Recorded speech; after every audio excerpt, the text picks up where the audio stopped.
அஸ்ஸலாமு அலைக்கும் வரஹ்மத்துல்லாஹி வபரகாத்துஹ்.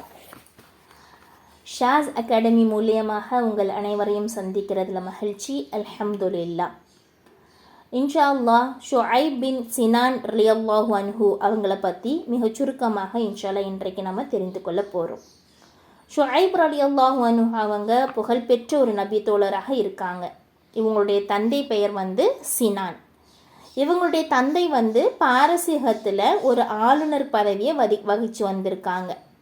ஷுஐப் அவங்களுடைய இயற்பெயர் என்ன அப்படின்னு பார்த்தீங்கன்னா, அதாவது புனைப்பெயர் என்ன அப்படின்னா அபு யஹ்யா அப்படிங்கிறது அவங்களுடைய புனைப்பெயராக இருக்குது.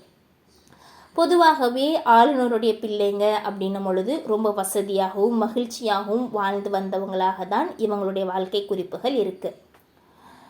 இஸ்லாம் வருவதுக்கு முன்னாடியே சினான் அவங்க பாரசீகத்தில் இருந்து வெளியேறி அரபு தீபகற்பத்துக்கும் மோசஸ் நகரத்துக்கும் இடையில் இருக்கக்கூடிய புராத் நதிக்கரையில் இவங்க என்ன பண்ணுறாங்கன்னா குடிபெயர்ந்து வந்துடுறாங்க. இவங்க அந்த இடத்துல ஒரு கிராமத்தில், அதாவது யூப்ரட்டிஸ் நதிக்கரையுடைய ஓரத்தில் இருக்கக்கூடிய ஒரு கிராமத்தில் ஒரு நல்ல ஒரு மாளிகையில் வாழ்ந்து வரவங்களாக இருக்காங்க. இப்போ ஷுஐப் ரலியல்லாஹு அன்ஹு அவங்க இந்த மாளிகையில் ரொம்ப செழிப்போடும் செல்வத்தோடும் வாழ்ந்தவங்களாக இருந்தாங்க. இப்படி இருக்கிற நிலையில தான் ரோமானிய சாம்ராஜ்யம் என்ன பண்ணுறது அப்படின்னா அந்த பகுதிக்கு ஆக்கிரமிப்புகளை ஆரம்பிக்குது. அப்படி பண்ணும்போது அந்த ரோமானிய படை வீரர்கள் சில பேர் என்ன பண்ணுறாங்க, நிறைய அந்த பகுதியில் இருந்த எல்லா மக்களையும் கைதிகளாக கைது செய்துட்டு போயிடுறாங்க. அதில் ஷுஐப் அவங்களும் ஒருத்தவங்களாக இருக்காங்க. அப்போது இந்த கைதிகள் எல்லாரையுமே என்ன பண்ணுவாங்க அப்படின்னு பார்த்தீங்கன்னா அடிமைகளாக தான் கருதப்படுவாங்க. அடிமைகளாக இருக்கக்கூடிய இவங்களை என்ன பண்ணுறாங்க, அதிகமாக இந்த சந்தைகளுக்கு, அதாவது அடிமை சந்தைகளுக்கு தான் கொண்டு போய் விற்பாங்க. அப்படி பல பேருடைய கைகளிலிருந்து மாறியவங்களாக இந்த ஷுஐப் அவங்க இருந்திருக்காங்க ரலியல்லாஹு அன்ஹு. இந்த ஷுஐப் ரலியல்லாஹு அன்ஹு இப்படி பல பேரிடத்தில் அடிமைகளாக கை மாறப்பட்டு வந்த இவங்க இறுதியாக கல்பு வம்சத்தில் இருக்கிற ஒருத்தர் இவங்களை என்ன பண்ணுறாங்க அப்படின்னா வாங்கி மக்கால இருக்கக்கூடிய அடிமை சந்தைக்கு கொண்டு போய் விற்கிறாங்க. யார்கிட்ட விற்றாங்க அப்படின்னா அப்துல்லா இப்னு ஜுத்ஆன் அப்படி அவங்கள்ட்ட விற்கிறாங்க. இப்படி அப்துல்லா இப்னு ஜுத்ஆன் அவங்க கிட்ட விற்றதுக்கு அப்புறம் இந்த ஷுஐப் ரலியல்லாஹு அன்ஹு ரொம்ப அந்த இளமை பருவத்திலேயே என்ன பண்ணுறாங்க அப்படின்னா நல்ல மொழித்திறன் உடையவங்களா, அதாவது சிறு வயதில் அந்த ரோமாபுரியில் இருந்ததுனால நல்ல அந்த நாட்டினுடைய மொழியில் தேர்ச்சி பெற்றவங்களாகவும் இருக்காங்க. ஆனால் அரபு மொழியில் சில உச்சரிப்பு பிரச்சனைகள் இந்த ஷுஐப் ரலியல்லாஹு அன்ஹு அவங்களுக்கு இருந்திருக்குது. ஆனால் ஜுத்ஆன் அவங்க அதாவது அவங்கள வாங்கின அந்த ஓனர் இதை ரொம்ப பொருட்படுத்தாமல் இவங்களை வாங்கிக்கிட்டு, ஏன் அப்படின்னா இவங்க நல்ல கை தேர்ந்த புத்திசாலியாகவும் ரொம்ப விவேகம் இருக்கிறவராகவும் சுறுசுறுப்பு இருக்கிறவராகவும் ஷுஐப் ரலியல்லாஹு அன்ஹு அவங்க இருக்கிறாங்க. ஸோ இவங்களை ஜுத்ஆன் அவங்க வாங்கி நல்ல நிலையில் அவருடைய வியாபாரத்தில் ஈடுபட வச்சு அவரை ஒரு புத்திசாலியான ஒரு வியாபாரத்தில் ஈடுபட வைக்கிறாங்க. அப்படி வைக்கும் பொழுது அதாவது முதல் நிலையாக என்ன பண்ணுறாங்க அப்படின்னா அந்த அடிமையிலிருந்து விடுவிக்கப்பட்டு வியாபாரம் செய்யக்கூடிய நிலைக்கு இந்த ஜுத்ஆன் அவங்க ஷுஐப் அவங்கள கொண்டு போய் விடுறாங்க. இப்படி நாட்கள் போக போக போக ஷுஐப் ரலியல்லாஹு அன்ஹு ரொம்ப மிகச்சிறந்த வியாபாரியாகவும் நாணயமும் நம்பிக்கைக்கும் உரிய ஒரு வியாபாரியாகவும் மக்காவில் மக்கள் மத்தியில் பெயர் பெற்றவங்களாக ஆகுறாங்க. ஜுத்ஆன் அவங்களுடைய, அதாவது இப்னு ஜுத்ஆன் அவங்களுடைய மரணம் வரைக்குமே ஷுஐப் ரலியல்லாஹு அன்ஹு அவங்க தான் வியாபாரத்தை முழுமையாகவே கவனிச்சுக்கிட்டாங்க. இப்படி வியாபாரத்தில் மக்கள் மத்தியில் நல்ல பெயர் வாங்கி கொண்டு இருந்த ஷுஐப் ரலியல்லாஹு அன்ஹு இந்த நிலையில தான் ரசூல் ஸல்லல்லாஹு அலைஹி வஸல்லம் அவங்கள பற்றின செய்தியை கேட்குறாங்க. இப்போ தான் அவங்களுக்கு இஸ்லாம் அவங்களுக்கு அறிமுகம் ஆகுது. அப்போ ரசூலுல்லாஹுடைய வருகையை அறிந்த ஷுஐப் ரலியல்லாஹு அன்ஹு முஹம்மது நபி ஸல்லல்லாஹு அலைஹி வஸல்லம் அவங்கள சந்திக்கணும் அப்படிங்கிற ஒரு ஆசையில் தாருல் அர்கமை நோக்கி போகிறாங்க. அப்படி போகும்போது அந்த அர்க்கமுடைய வாசலில் இன்னொரு மனிதரை சந்திக்கிறாங்க. யார் அவங்க அப்படின்னா அம்மார் இப்னு யாசிர் ரலியல்லாஹு அன்ஹு. இவங்க நின்றுட்டு இருக்கும்போது 2 பேருமே பேசிக்கிறாங்க. எப்படி சொல்கிறாங்க, அதாவது இதை அம்மார் அவங்களே அறிவிக்கிறாங்க. தாருல் அர்க்கமுடைய வாசலில் நான் ஷுஐபை பார்த்தேன். அப்படி பார்க்கும்போது ஷுஐபிட்ட கேட்டேன், எதுக்காக நீங்கள் வந்திருக்கீங்க அப்படின்னு சொல்லி கேட்கும்போது திருப்பி ஷுஐப் அவங்க என்கிட்ட கேட்டாங்க, நீங்கள் எதுக்காக வந்திருக்கீங்கன்னு சொல்லி. அப்போ நான் சொன்னேன், முஹம்மதை சந்திக்க தான் நான் வந்திருக்கேன் அப்படின்னு சொல்லி சொன்னேன். அப்போ நானும் அதற்காக தான் வந்திருக்கேன். அப்போ 2 பேருடைய லட்சியமும் ஒன்று தான் அப்படின்னு சொல்லிட்டு 2 பேருமே சேர்ந்து ரசூல் ஸல்லல்லாஹு அலைஹி வஸல்லம் அவங்களுடைய இருப்பிடத்துக்கு போகிறாங்க.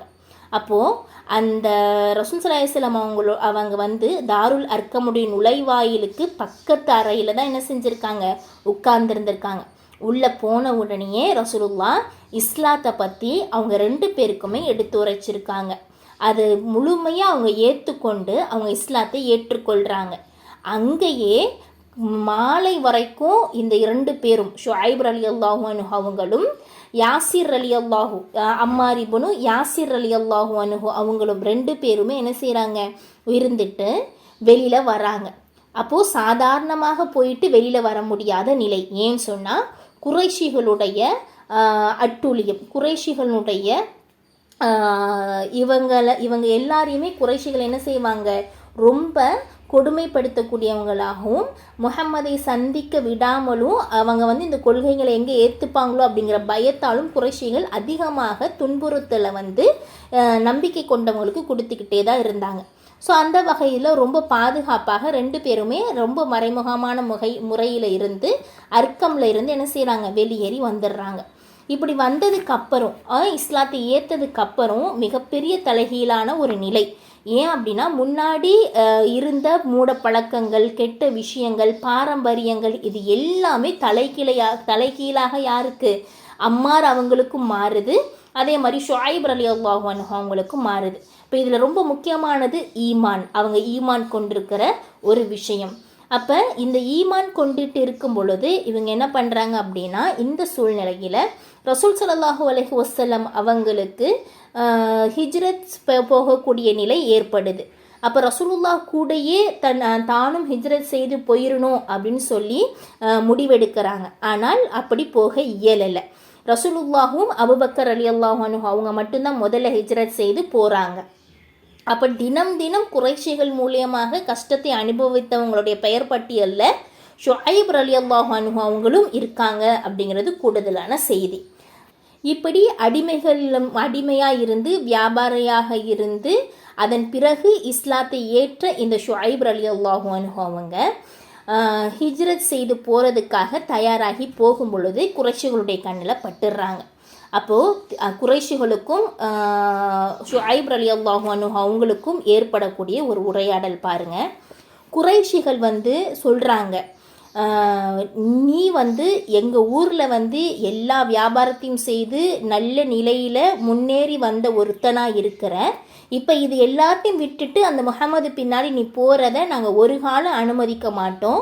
உன்னுடைய எல்லா செல்வமும் எல்லா விஷயமும் எங்கள் ஊரில் நீ வியாபாரம் செஞ்சதுனால தான் உனக்கு கிடச்சிச்சு அப்படின்னு சொல்லி குறைஷிகள் சொல்கிறாங்க. அப்போ ஷுஐப் அவங்க சொல்கிறாங்க, நீங்கள் இப்படி என்னை விரட்டிட்டு வர்றீங்க, ஆனால் உங்கள் எல்லாரையும் விட அம்பு எய்கிறதுல நான் ரொம்ப தேர்ச்சி பெற்றவன் அப்படின்னு உங்களுக்கு தெரிஞ்ச விஷயம்தான். நீங்கள் அல்லாஹ்வின் மீது ஆணையாக என்னை நெருங்காதீங்க. அப்படி மீறி நீங்கள் என்னை நெருங்கினீங்கன்னா என்னுடைய உரையில் இருக்கக்கூடிய ஒவ்வொரு அம்புகளும் உங்களுடைய மேனிகளை தொலைச்சிரும். என்னுடைய அம்புகள் முடிஞ்சிட்டாலும் கூட இந்த வாள் உங்களை சந்திக்கும் அப்படின்ட்டு சொல்லி ரொம்ப பகிரங்கமாக பயங்கரமாக என்ன செய்கிறாங்கன்னா ஷுஐப் ரலியல்லாஹு அன்ஹு குறைஷிகளை பார்த்து சொல்கிறாங்க. அப்போ இதை கேட்டு அவங்க அச்சத்தால் அப்படியே நிற்கிறாங்க குறைஷிகள். அப்போ சொல்கிறாங்க, குறைஷிகள் நீ வரும்போது அடிமையாக தான் வந்த, எதுவுமே இல்லாமல் வந்த, அதுக்கப்புறம் வியாபாரம் செய்து இவ்வளவு விஷயத்தை இவ்வளவு பெரிய செல்வந்தனாக ஆன, நீ போகிறதாக இருந்தால் உன்னுடைய உடைமைகள் எல்லாத்தையும் எங்கள்கிட்ட ஒப்படைச்சிட்டு போ. அப்படி குறைஷிகள் ஷுஐப் ரலியல்லாஹு அன்ஹு அவங்க கிட்ட கேட்ட உடனேயே ஷுஐப் ரலியல்லாஹு அன்ஹு அவங்க கொஞ்சம் கூட யோசிக்காமல் இத்தனை ஆண்டு காலம் அவங்க சேர்த்த எல்லா சொத்து எல்லா அவங்களுடைய செல்வம் எல்லாத்தையுமே ஒரே கணத்தில் அவங்களுடைய கருவூலம் எங்கே இருக்குது அப்படிங்கிறத ஷுஐப் ரலியல்லாஹு அன்ஹு குறைஷிகள்கிட்ட சொல்லிடுறாங்க. அப்படி சொன்ன உடனே குறைஷிகள் எந்த விதமான மறு கேள்விகளும் கேட்காம ஷுஐப் அவங்க மேலே இருந்த நம்பிக்கை, அவங்களுடைய குணத்தினுடைய ஒரு மிக பெரும் அடையாளம் நம்பிக்கை தான். ஸோ அதுக்கேற்ற மாதிரி அவங்க அதை சொன்ன உடனே குறைஷிகள் திரும்பிடுறாங்க. ஷுஐப் ரலியல்லாஹு அன்ஹு ரொம்ப ஆசையோடும் ரொம்ப எதிர்பார்ப்போடும் அல்லாஹுடைய பாதையில் ஹிஜ்ரத்துக்காக புறப்பட்டு ரசூல் ஸல்லல்லாஹு அலைஹி வஸல்லம் அவங்கள போய் சந்திக்கிறாங்க மதீனத்தில். அப்போ மதீனாவில் ரசூலுல்லாஹு சந்தித்த உடனேயே ரசூல் ஸல்லல்லாஹு அலைஹி வஸல்லம் அவங்க அபு யஹ்யாவே அப்படின்னு சொல்லி அழைச்சி உன்னுடைய வியாபாரம் மிகப்பெரிய லாபத்தை கொடுத்துருச்சு அப்படிங்கிறாங்க. ஷுஐப் ரலியல்லாஹு அன்ஹு அவங்களுக்கு ஒன்றும் புரியலை. நம்ம அல்லாஹுடைய பாதையில் ஹிஜ்ரத் சேர்ந்து வந்திருக்கோம், என்னுடைய வியாபாரம் லாபத்தை கொடுத்துருச்சுன்னு சொல்கிறாங்களே அப்படிங்கிற கணத்தில் யோசிக்கிறாங்க. ஏன் அப்படின்னா அல்லாஹ் சுப்ஹானஹு வ தஆலா ஷுஐப் ரலியல்லாஹு அன்ஹு அவங்க செய்த இந்த செயலை நினைவு கூர்ந்து அல்லாஹ் வஹி இறக்கியிருக்கிறான். அல்லாஹ் சுப்ஹானஹு வ தஆலா சூரா பக்கரால 207வது வசனத்தில் அல்லாஹ் சுப்ஹானஹு வ தஆலா சொல்கிறான், அஊது பில்லாஹி மினஷ் ஷைத்தானிர் ரஜீம் பிஸ்மில்லாஹிர் ரஹ்மானிர் ரஹீம் வமினன் நாசி மை யஷ்ரி நஃப்ஸஹு இப்திகாஅ மர்தாத்தில்லாஹ் வல்லாஹு ரஊஃபும் பில் இபாத். அல்லாஹ் என்ன சொல்கிறான்? அல்லாஹுடைய திருப்பொருத்தத்தை நாடியே தன்னுடைய எல்லா விஷயங்களையும் தியாகம் செய்யக்கூடிய மனிதர்களும் இருக்காங்க. இப்படிப்பட்ட இந்த அடியார்களுக்கு அல்லாஹ் அளவற்ற அன்புடையவனாக இருக்கேன் அப்படின்னு அல்லாஹ் சுப்ஹானஹு வ தஆலா சொல்கிறான். அப்போ இந்த இடத்துல அல்லாஹ் சுப்ஹானஹு வ தஆலா யாரை குறிப்பிட்டு ஆயத்தை இறக்கலாம் அப்படின்னா ஷுஐப் ரலியல்லாஹு அன்ஹு அவங்கள குறிப்பிட்டு தான் ஆயத்தை இறக்கலாம். இந்த செய்தியை கேட்ட ஷுஐப் ரலியல்லாஹு அன்ஹு அவங்க ரொம்ப அல்லாஹுக்கு நன்றி செலுத்தினவங்களாக இருக்காங்க. இது மட்டும் இல்லாமல் ஷுஐப் ரலியல்லாஹு அன்ஹு அவங்களுடைய இன்னொரு மிக முக்கியமான விஷயம் என்ன அப்படின்னு பார்த்தீங்கன்னா, உமர் ரலியல்லாஹு அன்ஹு அவங்களுடைய காலத்தில் உமர் ரலியல்லாஹு அன்ஹு அவங்க ஃபஜர் தொழுகைக்காக நின்று கொண்டிருக்கும் போது யூதன் ஒருத்தனால் உமர் ரலியல்லாஹு அன்ஹு அவங்க தாக்கப்பட்டு வெட்டுண்டு என்ன செய்கிறாங்கன்னா கீழே விழுவுறாங்க. அப்படி இருக்கும்போது தன்னுடைய பிரதிநிதியாக உமர் ரலியல்லாஹு அன்ஹு யாரை வைத்தாங்க அப்படின்னு பார்த்தீங்கன்னா ஷுஐப் ரலியல்லாஹு அன்ஹு அவங்கள தான். அது மட்டும் இல்லாமல் ஷுஐப் ரலியல்லாஹு அன்ஹு அவங்கள இகாமத் சொல்லக்கூடிய, அதாவது இமாமத் செய்யக்கூடிய ஒரு பதவியையும் உமர் ரலியல்லாஹு அன்ஹு அவங்க ஷுஐப் அவங்களுக்கு கொடுத்துருக்காங்க. சுப்ஹானல்லாஹ். அவங்களுடைய இன்னொரு மிகப்பெரிய விஷயம் என்ன அப்படின்னா, உமர் ரலியல்லாஹு அன்ஹு நம்ம எல்லாருக்குமே தெரியும் உமர் ரலியல்லாஹு அன்ஹு அவங்க எவ்வளோ ஒரு தலை சிறந்த ஒரு ஹலிஃபா அப்படின்னு சொல்லி.